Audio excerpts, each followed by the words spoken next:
दौंडच्या यवतमध्ये तणावपूर्ण शांतता। सोशल मीडियावरील पोस्टवरून दोन गटांमध्ये तणाव झाला होता। काही काळ तणावाची स्थिती झाली होती। घटनास्थळी पोलिसांचा मोठा बंदोबस्त तैनात करण्यात आलाय। सध्या परिस्थिती नियंत्रणात असल्याचं पोलिसांनी सांगितलं आहे। आपले प्रतिनिधी विनोद गायकवाड आपल्यासोबत जोडलेले आहेत। विनोद, आपण पाहतोय काल राडा झाला दोन गटांमध्ये। पोलिसांचा या ठिकाणी बंदोबस्त तैनात करण्यात आलेला आहे। सध्या परिस्थिती ही नियंत्रणात आहे। नक्कीच नीलम, आपण जर पाहिलं तर यवतमध्ये जो काही काल तणाव झाला होता त्यानंतर चौकामध्ये खरं तर पोलिसांचा बंदोबस्त पाहायला मिळतोय। आता पाठीमागे जर आपण पाहिलं तर हे पुणे ग्रामीण पोलिसांचा जे काय वाहन आहे हे खरं तर या ठिकाणी जमावबंदीचा आदेश लागू असल्याची खरं तर माहिती देत आहेत।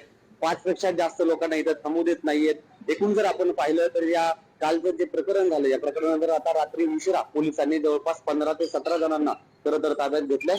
यासोबत खरं तर चौकामध्ये आपल्याला पोलीस पाहायला मिळत आहेत। एकूणच ज्या काही तरुणांना गावातील पोलिसांनी ताब्यात घेतले, त्यामुळे इतर जे काही तरुण आहेत हे देखील फरार असल्याचं खरं तर आपल्याला समोर इथले स्थानिक माहिती देत आहेत।